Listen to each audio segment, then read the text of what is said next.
Konec oktobra sva z Maticem preživela 3 nore dni v strmi steni gore Kong de Rinuk in postala prva na svetu, ki sva jo preplezala.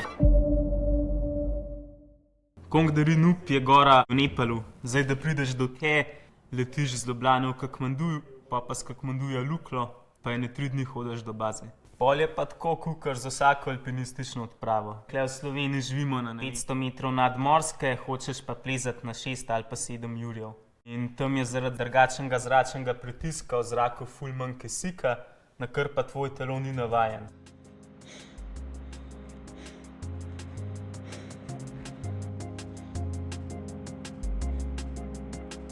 Ko prideš na višjo višino, ga moraš na to navaditi, kar pomeni, da greš en dan malo višje od baze, tam prespiš, pa nazaj dol, pa to ponavljaš toliko cajta, dokler se na, 5000 ne giblješ čist brez problemov. Temu procesu se reče aklimatizacija. Če jo ne narediš, tvegaš višinsko bolezen, ki ima lahko smrtne posledice. Cilje za aklimatizacijo sva si izbirala tako, da sva s čim večjih strani videla steno Tengangpocheja, ki je bil v času najinega prehoda edina stena, ki je imela približno spodobne razmere za plezati. No, ta načrt s Tengangpochejem nama je prekrižal tank monsuna, ko je zapadel kakšen meter snega in sva mogla začeti iskati druge cilje. V severozahodni steni Kong de Rija sem jaz eno linijo opazil že doma in takrat mi ni bilo jasno, kako to sploh ni preplezano. Ker je bilo povsod drugod preveč snega in je to preveč nevaren, sva se brez problema odločila za to zajedo. Kakor sva steno gledala iz Lodža, izgleda tako res na dlani, se je pa izkazalo, da ta reka tam Mekola teče po dolini zelo neprehodna. Je pa težava v tem, da sva mogla reko prebrodati.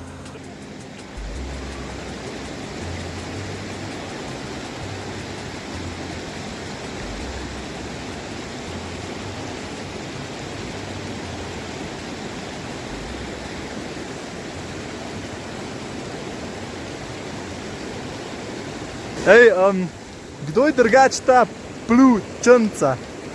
Pljučanca? Ne vem, to je ena šolka. Ne vem, stari, znam sem sliš. To po moje sploh obstaja eno. Big Pharma.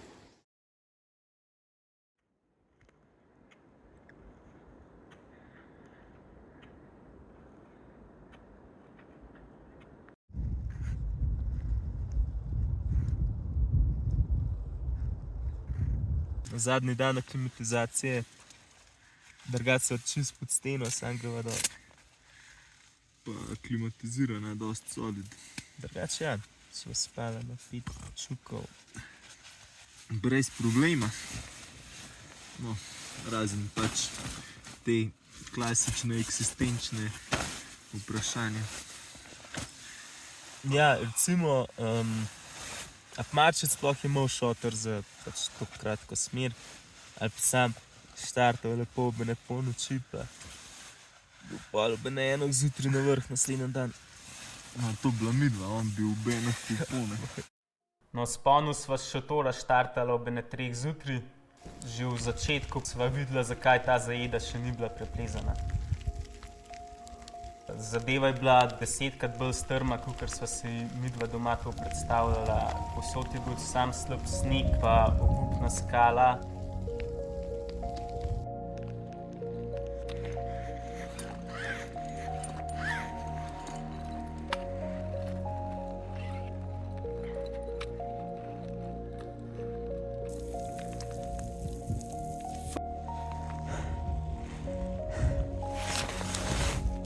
Evo, Matica v lažjem svetu. Imava še kakšne 50 metrov laga sveta, pa imava pa spet ene štrajfne. Bivak polico sva izkopala kar hitro. To je zato, ker je bila pač zelo majhna.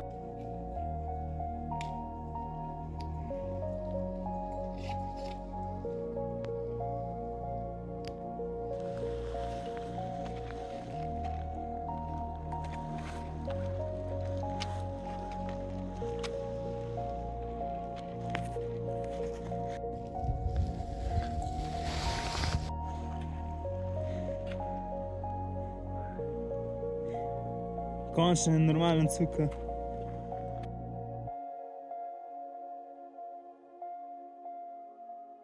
Po tem bivaku, ker je pol šotora viselo v zraku, sva pol mogla preplezati še eno nagnusno prečko, ker je bil teren čist strm, hkrati se ga pa gor nekako držal 1 meter svežega snega.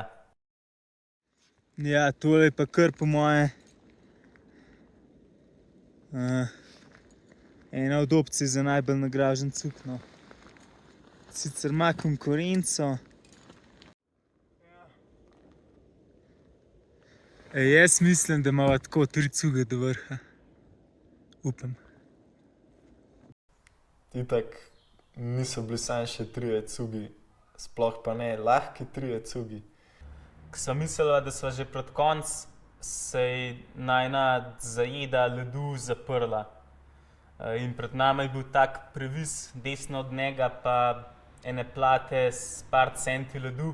Od tam naprej nisva mogla varen napredovati in sva začela razmišljati tudi o tem, da bova obrnila. Ne vem, jaz si nisem toliko upal o tem razmišljati, Urh je pa bolj vizionarsko videl eno polico, ki je šla vzporedno z Grabnom, ampak nekih 15 metrov više nad njemu.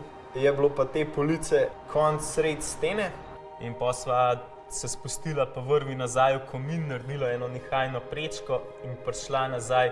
Zadnji cuk, ki sva ga plezala že v temi, je terjal od naju čisto vse, kar sva imela.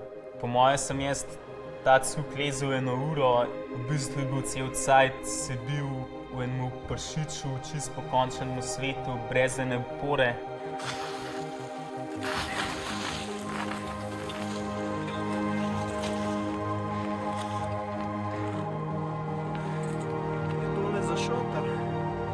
Ja, tle ali pa tam, tle se pa bo skirati bolj.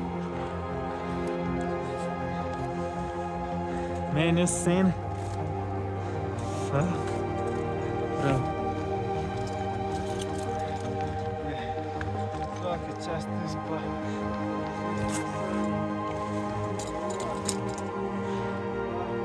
Se tem kakšna kuhinjska scena prepustil.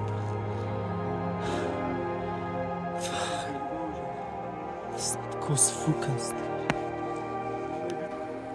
Naslednji dan nas je čakal še sprehod na vrh.